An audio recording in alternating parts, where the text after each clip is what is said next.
Nous abordons l'article 26. Nous avons 3 amendements identiques de suppression de l'article 26. Amendement 448 de Monsieur Dore. Oui, Madame la Présidente. Bon, c'est un article important et qui revient dans une nouvelle écriture de tout le texte loi santé par Madame la Ministre et qui fait partie du lot, si on peut dire, de la valise qui est arrivée dans le week-end dernier. Je crois que l'amendement que je propose de supprimer l'article est un peu superfétatoire parce que ce que j'en souhaiterais, c'est que, et je le redis comme je l'avais dit hier sur les articles 12 et autres, c'est que l'amendement du gouvernement modifie et écrit à nouveau son texte, puisque vous l'avez tout de suite après, qui fait quand même 7 ou 8 pages encore, qui est très important.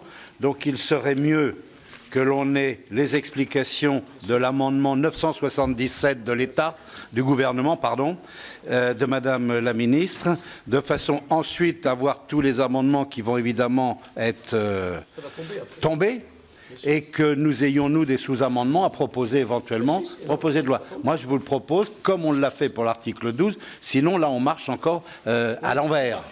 Donc, on marche à l'envers. Madame la Ministre, je crois que peut expliquer, ou pourrait expliquer, je ne donne aucun ordre, je propose qu'elle explique l'amendement 977 qui réécrit totalement le service public hospitalier et qu'ensuite on puisse en débattre. Bien, donc les 2 autres amendements identiques de suppression ne sont pas défendus. Donc sur l'amendement de suppression de cet article, avis défavorable de la rapporteure, je suppose. Qui est pour, qui est contre, il est rejeté. Nous arrivons à l'amendement de réécriture du gouvernement. Amendement 977. Madame la Ministre, vous avez la parole. Merci Madame la Présidente. Vous voyez que je me plie bien volontiers à vos demandes d'explication puisque, effectivement, je vous propose un amendement qui réécrit cet article 26. Mais je veux le dire de façon extrêmement nette, l'article 26 a pour ambition, et cette ambition est intacte, de réintroduire dans la loi le service public hospitalier qui avait été supprimé de la loi à l'occasion de la loi, HPST. Cet article 26, il poursuit 2 objectifs, où il introduit 2 notions différentes. La première chose, c'est qu'il réintroduit, comme je le disais, la notion de service public hospitalier. Et la deuxième, c'est que pour la première fois, on crée une habilitation au service public hospitalier, habilitation qui est ouverte à l'ensemble des établissements de santé, y compris du secteur privé. Alors je veux préciser ces éléments qui ont été dans la concertation et qui nous ont permis de débattre avec les professionnels. La volonté d'abord, c'est de rompre, je le dis très clairement, avec la logique de la loi HPST qui avait découpé le service public hospitalier en rondelles, comme nous l'avions dit à l'époque, c'est-à-dire en 14 missions. Et il s'agit là de refonder le service public hospitalier comme un tout cohérent autour d'un bloc d'obligations très concrètes qui doivent être assumées, portées de manière globale dans l'intérêt de nos concitoyens. Parmi ces obligations, il y a la permanence de l'accueil, il y a l'égalité d'accès aux soins, il y a la non-discrimination entre les pathologies et il y a l'accessibilité financière. À la suite de la concertation qui s'est engagée, plusieurs évolutions du texte ont été proposées et qui sont inscrites donc plus précisément dans l'amendement. La première chose, c'est que est inscrite désormais dans la loi la règle qui fonctionne aujourd'hui mais qui n'est pas écrite, qui veut qu'il n'y a pas de lien entre l'appartenance ou la non-appartenance au service public hospitalier et la délivrance des autorisations de soins ou d'activités. En gros, il y a des réorganisations d'établissements qui peuvent intervenir, il y a des autorisations de soins, de plateaux techniques, de matériel qui sont autorisés, mais cela ne se fait pas en fonction de l'appartenance ou non au service public hospitalier. La deuxième nouveauté qui est introduite dans ce texte, c'est de conférer un rôle majeur aux conférences médicales d'établissement dans les cliniques privées. C'est-à-dire que dès lors qu'une clinique privée souhaite être habilitée au service public, eh bien, il lui faudra avoir préalablement un avis favorable de la communauté médicale de l'établissement pour pouvoir engager cette démarche. Cela réaffirme ou renforce la place de la communauté médicale, de la communauté d'établissement au sein de l'établissement privé. La troisième chose qui apparaît dans cet article, c'est la mise en place d'un régime d'association, donc au service public hospitalier, qui est institué pour les établissements de santé privés qui disposent d'une autorisation d'exercice de l'activité d'urgence. En effet, la prise en charge des patients en situation d'urgence se fait conformément aux obligations du service public hospitalier, notamment en matière de non-dépassement d'honoraires. Si vous allez dans un établissement privé, dans un service d'urgence, vous êtes pris en charge sans dépassement d'honoraires et dans les conditions du service public hospitalier. Et donc, il peut y avoir un régime d'association. Ensuite, il est explicité que les missions de formation, d'enseignement universitaire et post-universitaire, de recherche et d'innovation en santé sont ouvertes de la même façon que toutes les activités à l'ensemble des établissements de santé, qu'ils soient services publics hospitaliers ou non. Enfin, cet article réintroduit la notion d'établissement de santé privé d'intérêt collectif, les fameux ESPIC, qui avaient disparu, et leur habilitation au service public hospitalier est assurée dès lors qu'ils respectent les obligations du bloc que constitue à nouveau le service public hospitalier. Voilà les modifications qui sont apportées par cet article, mais je veux dire, pour terminer, comme je l'ai indiqué hier, que ce n'est pas parce que l'on reconnaît la spécificité du service public hospitalier, ce n'est pas parce que l'on consacre un bloc d'obligations du service public hospitalier que l'on nie l'existence et la contribution des établissements privés à notre système de santé. Et j'appelle encore une fois à ne pas confondre les débats. Il y a les débats sur les statuts des établissements dans notre pays, il y a le débat financier sur les tarifs hospitaliers qui peuvent être accordés aux uns et aux autres. Ce sont deux débats différents. Et l'article 26 a en tout cas l'ambition de réinscrire le service public hospitalier qui n'aurait jamais dû disparaître de la loi. Monsieur Abou. Si, je reconnais les avancées, Madame la Ministre, et puis le dialogue qui a été renoué récemment avec les responsables de l'hospitalisation privée. Juste une précision. Aujourd'hui, au niveau de la communauté hospitalière privée, on est entre 20 et 30% de structures qui ont un service qui est reconnu service d'urgence. Quant au reste, quel était l'accord qui a été établi entre vous et les professionnels concernant ce service public hospitalier? C'est-à-dire toutes les structures privées qui n'ont pas un service d'urgence stricto sensu du terme. Madame la Ministre. Non mais pour les établissements privés, comme pour les établissements publics, sauf que les établissements publics, par principe, respectent le bloc d'obligation, la règle est que pour être habilité au service public hospitalier, il faut respecter l'ensemble des obligations du service public hospitalier.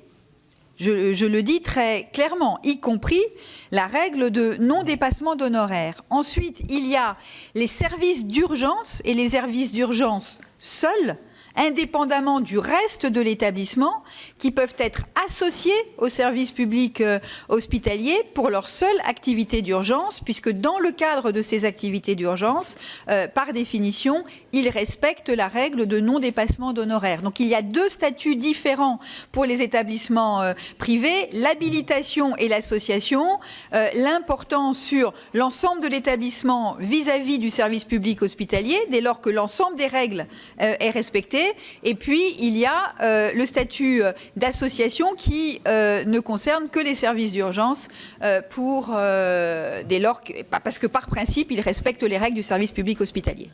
J'espère avoir été claire. Merci. Donc nous allons passer à l'examen des sous-amendements. Un sous-amendement 1695 de la rapporteure. Oui, il s'agit de vous proposer de mieux valoriser les prises en charge alternatives à l'hospitalisation classique. Merci. Avec un avis favorable. Qui est pour ? Qui est contre ? Il est adopté. L'amendement 1697 de Madame la rapporteure. Oui, c'est un sous-amendement. Sous-amendement, oui. Il s'agit de vous proposer de rétablir la rédaction actuelle du Code de la santé publique et de préserver le principe d'un maillage territorial suffisant des PASS. Donc, avis favorable. Qui est pour ? Contre ? Il est adopté. Nous avons ensuite 6 sous-amendements identiques. Le 1746 n'est pas défendu. Le 1748, Monsieur Dore. Oui, merci, Madame la Présidente. Oui, Madame la Ministre, on reconnaît là votre volonté, effectivement, de réduire à néant la loi HPST, mais ça, depuis le début, vous le dites, c'était votre chiffon rouge. Donc là, maintenant, ça vous permet totalement de la supprimer et d'avoir effectivement un nouveau service public, hospitalier public qui est évidemment un peu trop tourné, bien entendu, sur l'hôpital, mais ça, c'est votre choix.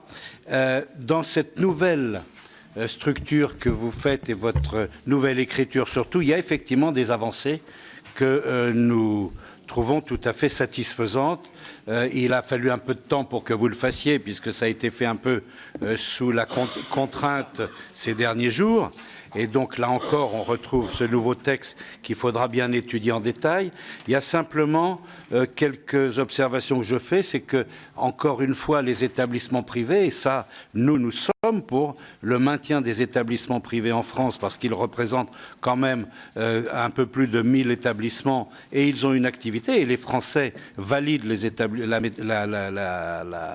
la présence d'établissements privés à côté des établissements publics, sans jeter l'un pour défendre l'autre, et vice-versa.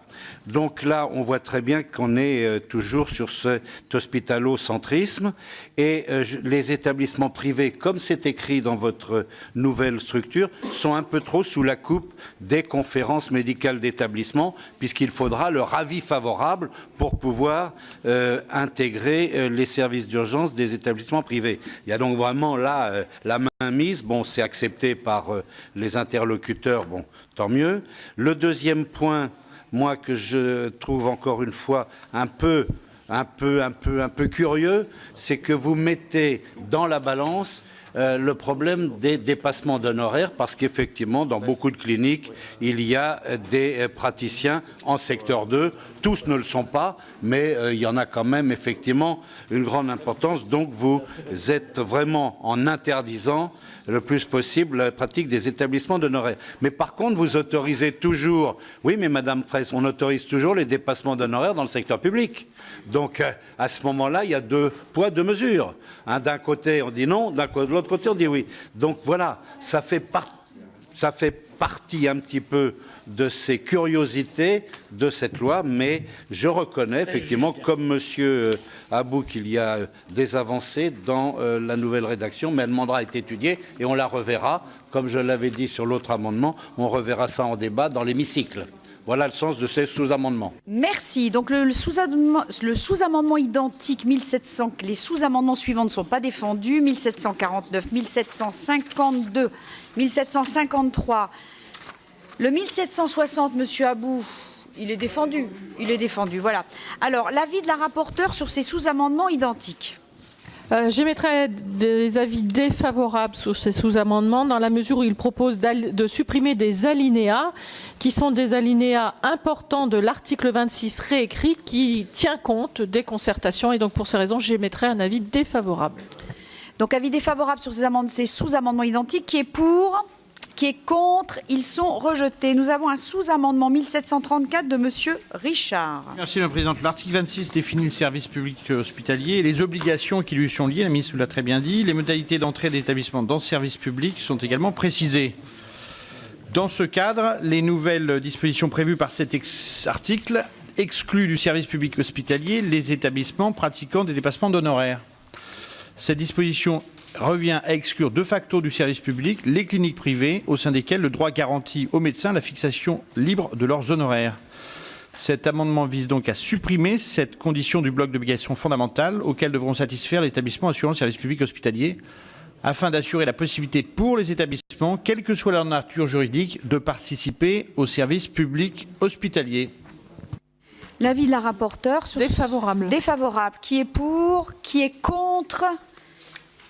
Il est rejeté. Le sous-amendement de Madame Laclais, 1696. Il s'agit de vous proposer un complément à l'alinéa 41. Oui, avec un avis favorable. Qui est pour? Qui est contre? Il est adopté. L'amendement 1738 de Madame la rapporteure, le sous-amendement, pardon. Il s'agit d'une précision. Une précision. Qui est pour? Contre? Il est adopté. Je mets donc aux voix l'amendement du gouvernement ainsi sous-amendé. Qui est pour? Qui est contre? Il est adopté. Cela fait tomber les amendements 1276, 1131, 573, 1631, 279, 923, 281, 640, 1306, 868, le 409, le 1114, le 641, le 410, le 1303, le 788, le 411, le 1603, le 1604, le 412, le 1322, le 1632, le 1633, le 1634, le 1635, le 869, le 413, le 1329, le 623, le 1480, le 1115, le 1345, le 1347, le 454, le 455, le 1636, le 456, le 457, le 1637, le 1638, le 1640, le 1639, le 1641, le 1650, le 1653, le 1655, le 1657, le 1659, le 1660, 1661, 1667, 1668, le 414, le 1367, le 789, le 1669, le 1277, le 1670, le 1671, le 282, le 280... Ah non, on arrive sur les articles additionnels après l'article 26.